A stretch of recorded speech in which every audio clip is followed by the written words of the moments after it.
CITU राज्य committee की ओर से आज ये मौन प्रदर्शन हम कर रहे हैं IGMC के प्रांगण में। आपको मालूम है 8 अगस्त को कोलकाता के अंदर जिस रूप में जो सबसे सेफ जगह समाज के अंदर मानी जाती है, जहां सारी उम्मीदें टूट जाती हैं, तब अस्पताल एक ऐसी उम्मीद होती है जहां आके मरीज और उसके तीमारदार और आम जनता जो है राहत महसूस करती है।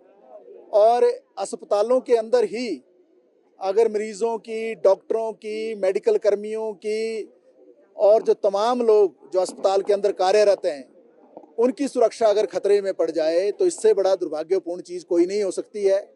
जिस तरीके से कोलकाता में 8 अगस्त को जो रेजिडेंट डॉक्टर, जो एक बच्ची, मैं बच्ची ही कहूँगा, हमसे छोटी उम्र में थी, तो वो जिस रूप में वहाँ कार्यरत थी 36 घंटे से, ये अपने आप में ही एक गंभीर प्रश्न है कि एक डॉक्टर किस परिस्थिति में काम करता है। 36 घंटे लगातार ड्यूटी करना और उसके बाद जो है थोड़ा रेस्ट करने के लिए और उसके साथ पढ़ाई करने के लिए थोड़ा बाहर निकलती हैं, और वहाँ सेमिनार हॉल के अंदर जिस रूप में एक जघन्य अपराध को उसको अंजाम दिया जाता है, बर्बर तरीके से रेप किया जाता है, हत्या की जाती है।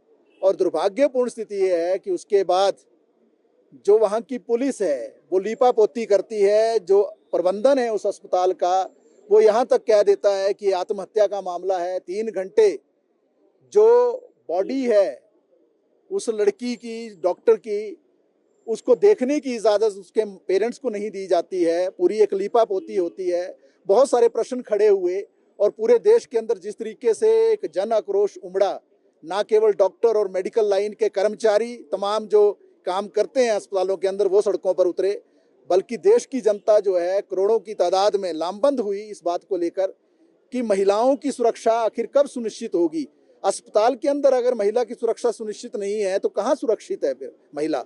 और आप सबको मालूम है हमारे देश का जो संविधान है उसका जो अनुच्छेद 14 है, अनुच्छेद 15 है, अनुच्छेद 19 है, अनुच्छेद 21 है, ये एक तरह से जो है हर व्यक्ति को बराबरी का हक देता है, उसकी सुरक्षा का जो है इंतज़ाम करने का या जीने का अधिकार देता है। उस सारे विषय पर जो है जो वो वहाँ की सरकार है तृणमूल कांग्रेस की, वो फेल हुई, और वहाँ का जो प्रशासन है, वहाँ की जो पुलिस है, उसने लीपापोती की। ये घटना पहली घटना नहीं है देश के अंदर। आप अक्सर देखते हैं कि डॉक्टरों के ऊपर और जो अस्पतालों में काम करने वाले जो दूसरे कर्मचारी हैं, क्लास 4 से लेकर सफाई कर्मचारियों से लेकर वार्ड अटेंडेंट से लेकर सिक्योरिटी स्टाफ से लेकर जो हमारे डाटा एंट्री ऑपरेटर्स हैं, नर्सिंग स्टाफ है, तरह तरह के जितने पैरामेडिकल स्टाफ है, सब किन परिस्थितियों में काम करते हैं। एक बहुत भारी बोझ होता है काम का। उस परिस्थिति में भी एक अच्छा काम करते हुए जनता को या मरीजों को जो सुविधा दी जाती है, लेकिन उसके बावजूद भी उन पर आए दिन हमले होते हैं, उन पर आए दिन जो इस तरीके की वारदातों को अंजाम दिया जाता है, जघन्य हत्याएं या रेप जो इस तरीके की घटनाओं को भी अंजाम दिया जाता है, जो कलकत्ता में जनता ने देखा। तो हम तो ये भी कहना चाहेंगे कि संविधान का अक्षरशः पालन होना चाहिए। बहुत पहले माननीय सुप्रीम कोर्ट के अंदर भी जो विशाखा गाइडलाइन जो जारी की उस वक्त जस्टिस JS वर्मा जी ने, मुख्य न्यायाधीश ने, और उसमें भी महिलाओं की सुरक्षा को जो है उसको पुख्ता करने की बात कही थी। लेकिन वो इतने वर्ष बीत जाने के बाद भी, आज 25 सालों से ज़्यादा समय बीत जाने के बाद भी आज महिलाओं की सुरक्षा जो कार्यस्थलों पर सुनिश्चित नहीं हुई।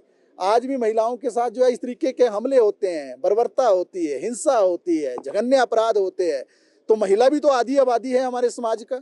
क्या उसको जीने का हक नहीं है? क्या उसको अपनी ड्यूटी करने का हक नहीं है? क्या वो अगर ड्यूटी करने आती है तो किसी भी इंसान को इस पुरुष प्रधान समाज में ये हक है कि उसके साथ जो रेप कर दिया जाए, उसकी हत्या कर दी जाए? तो जो विशाखा की गाइडलाइंस हैं उस वक्त की, आज से इतने साल पहले की, उनको भी जो है लागू किया जाना चाहिए। संविधान को भी लागू किया जाना चाहिए। माननीय सुप्रीम कोर्ट की गाइडलाइंस को लागू किया जाना चाहिए। और एक ऐसा कानून, अब वक्त इस बात की मांग कर रहा है, एक ऐसा कानून अब आना चाहिए जिसमें मेडिकल प्रोफेशन से जुड़े हुए जितने लोग हैं उनकी जो सुरक्षा सुनिश्चित की जानी चाहिए। कड़ा कानून एक बनना चाहिए। और इसके साथ साथ जिस तरीके का काम का बोझ है डॉक्टरों के ऊपर, जो जिस तरीके से वो खुद भी 36 घंटे वो जो है रेजिडेंट डॉक्टर काम कर रही थी, 36 घंटे क्या इंसान जो है पूरे दुनिया में सन 1886 में 8 घंटे की ड्यूटी को लेकर जो है एक लड़ाई हुई, शिकागो के अंदर और पूरे अमेरिका के अंदर, और उसके तहत जो है पूरे दुनिया में जो कन्वेंशन है, पूरे अंतर्राष्ट्रीय स्तर के जो रूल्स रेगुलेशंस है, वो इस तरीके के लगातार 36 घंटे के काम की इजाज़त नहीं देते हैं।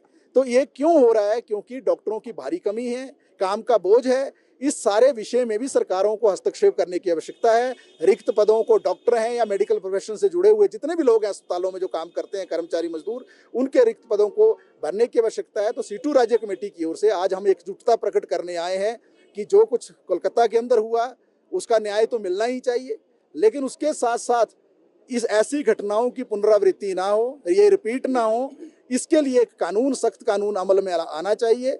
और डॉक्टर और जो मेडिकल प्रोफेशन से जुड़े हुए जितने कर्मचारी हैं, मजदूर हैं या डॉक्टर्स हैं, इन सब के लिए जो है रिक्त पदों को तुरंत भरने की जो प्रक्रिया शुरू होनी चाहिए, और सरकारों को तुरंत हस्तक्षेप करते हुए जो खास तौर पर जो स्वास्थ्य क्षेत्र में काम करने वाले लोग हैं, जो सबसे ज़्यादा उम्मीद जनता को उन्हीं से रहती है, उनकी सुरक्षा सुनिश्चित की जानी चाहिए। देश दुनिया की हर खबर सबसे पहले देखने के लिए फॉलो करें Dainik Savera TV, YouTube, Facebook, Instagram, X और व्हाट्सएप चैनल पर।